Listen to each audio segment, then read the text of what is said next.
passou pelo desafio de falar o título. Cara, é um trava-língua, eu ia falar, um trava-língua.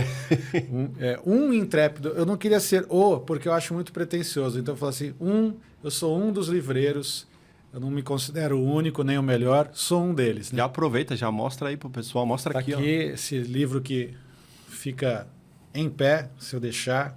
Deixa eu colocar ali. Livro sério, fica em pé. Aqui...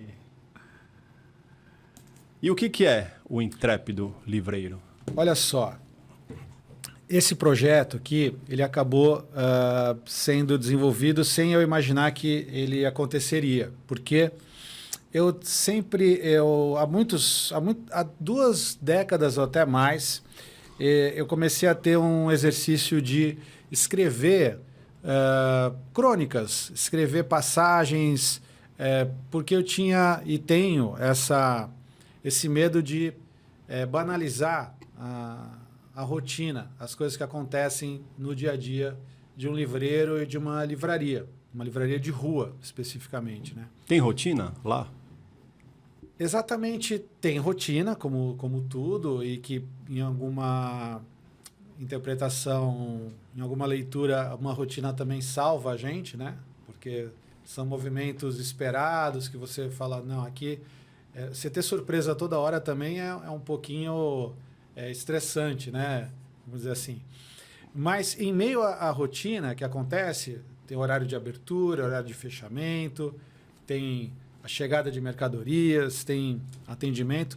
Acontecem episódios, causos vividos, ou cenas, ou atendimentos inusitados, né? E eu comecei a falar, nossa, cara... eu preciso não esquecer disso, né? Eu quero registrar. E a maneira de registrar, despretensiosamente, é por meio de um texto breve, uma crônica, ou, em alguns casos, um artigo, quando é um texto que ele tinha uma pretensão mais de entender o que é o mercado, o que o livreiro faz, o que uma livraria representa, ou uma editora... Ou pensar alto sobre mercado editorial, aí eu chamo de artigo. A crônica é algo mais do cotidiano, algo mais que vai conversar com muita gente também que esteja no mesmo barco, vivendo no mesmo tempo, né? E como eu também sou um leitor de crônica, eu não tinha muita inibição para colocar isso no papel. Mas eu não tinha pretensão de que isso fosse um dia ser um livro. Eu simplesmente escrevia para não perder essas pequenas vivências que aconteciam e acontecem no dia a dia de uma livraria. Né? Eu comecei a ler e não terminei ainda. Eu vi que tem artigos para a Tribuna, né? E aí você falou que não tinha essa pretensão. Acabou reunindo tudo, mas o que te provocou a lançar esse livro? Eu comecei a ver que tinha um conjunto de textos que poderia fazer algum sentido sendo bem editados.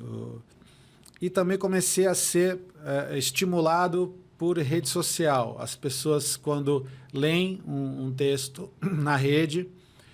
falam, pô, você tem que transformar isso em livro. Aí quando começou a volumar a quantidade de pessoas entendendo que isso poderia vir a ser um livro, eu comecei a acreditar também. O famoso ego massageado pelo internauta, o leitor. Só que eu queria, e eu consegui isso, eu queria não ser o editor. Eu também sou editor.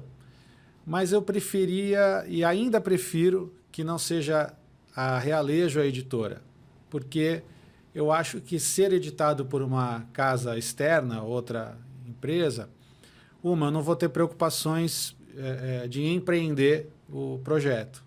Eu serei só autor, vamos dizer assim, né? Só entre aspas, né?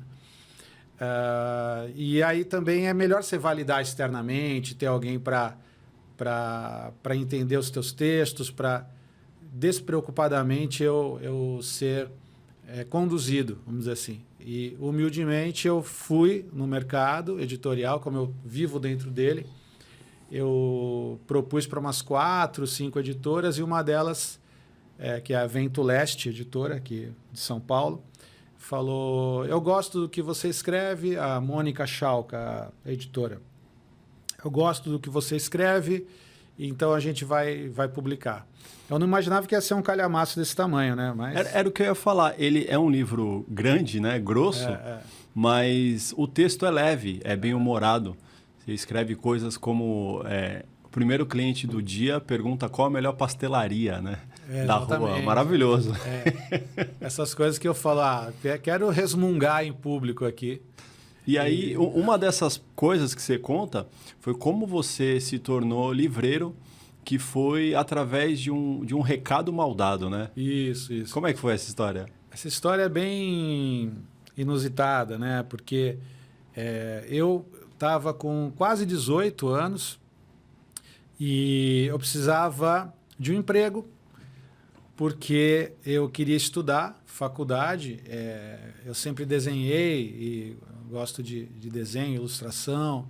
E eu falava, puxa, eu cheguei quase aos 18. A minha família não tinha condições de me viabilizar. Eu falei, eu vou começar a procurar emprego. Já tinha feito algumas coisinhas, mas nada muito relevante. E era 1990. Aí eu saí com uma... a única coisa que eu tinha não era um currículo, eram os meus desenhos. Eu fiz uma pasta com os meus desenhos e andava com meus desenhos por aí. Que nem eu já estou andando com o meu livro, eu andava com os desenhos. Continua o mesmo sonhador, hein? Assim, não muda muito, né? Engraçado. E aí eu comecei sem método algum também, que também continuo mantendo essa... Tá dando certo, então mantém. Vamos lá. Eu não posso também ficar me autoflagelando muito, me cobrando. Mas eu cheguei e comecei a perambular pela cidade, em 90, e fui em umas 8, 10 lugares, lojas. Eu lembro que eu fui... Marcas que não existem mais. Eu acho que eu fui no Mapping, tinha o Mesbla. Tinha umas lojas de departamento das antigas aí. Aí eu fui e tal, fui em agência de publicidade, eu lembro, que cheguei com os desenhos, eu falei, será que isso aqui se aproxima e tal? Não se aproxima. Aí fui. Aí eu passo em frente àquele...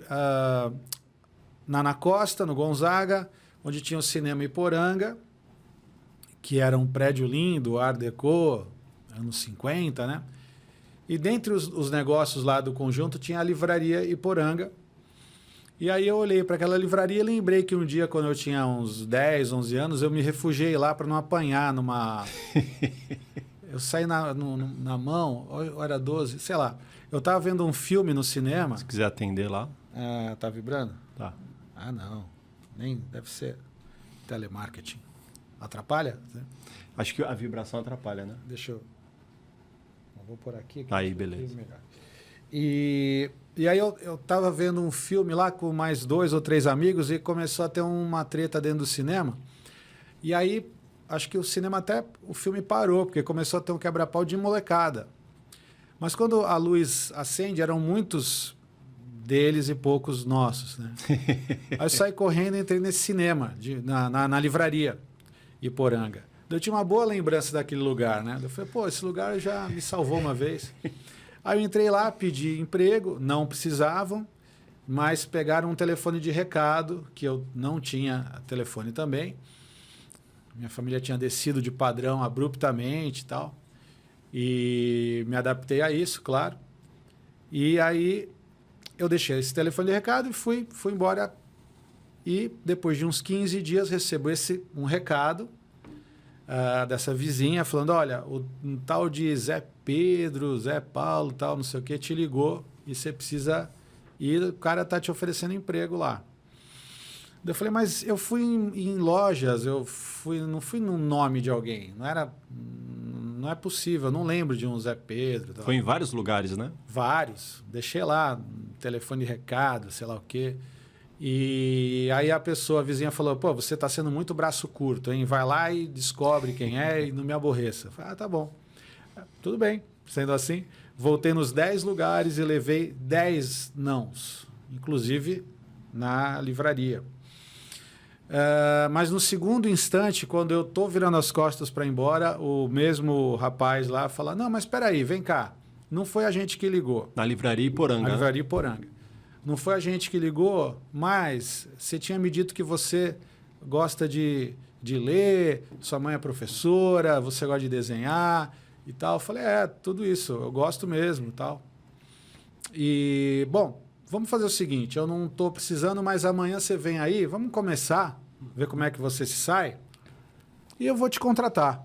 Eu falei, pô, legal, demais, começar lá. Aí comecei, 2 meses depois ou 3 meses eu fiz o vestibular, passei em arquitetura na FAUS, comecei a cursar.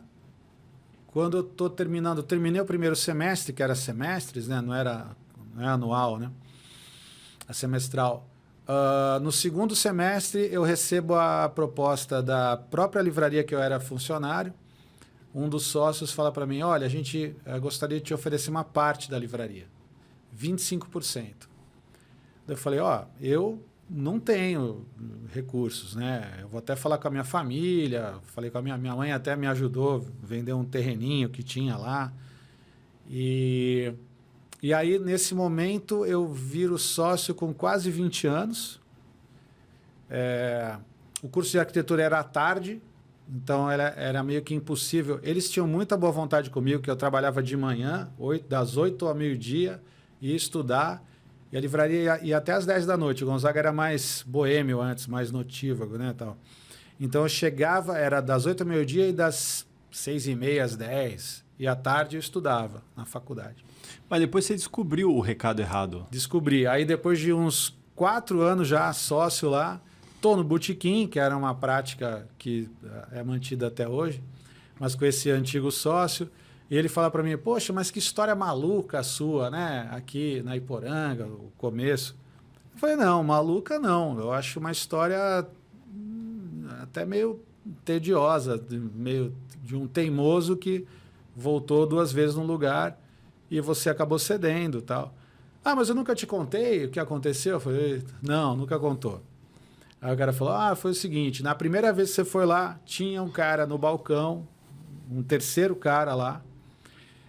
Esse cara é o Armando, isso quem me falou foi o Luigi Marnotto, que depois eu comprei a parte dele também. E esse Armando olhou para tua cara lá e falou, pô, esse menino tem a cara boa. Eu vou... Me dá o telefone dele de recado, porque não era na livraria que os caras iriam me chamar, mas sim no bar do Armando, chamado Zé Pelim. Zé Pelim. Aí Zé Pedro, né? Lá, aquele recado lá atrás, falei, puta, era o bar Zé Pelim, que existiu em São Vicente e que, segundo a ideia desse Armando, eu seria um garçom, barman, alguma coisa assim. E aí, por descaminhos, virei um livreiro que escreve até um livro. Ó, que loucura, depois desse tempo todo. E a história está aí dentro, essa história.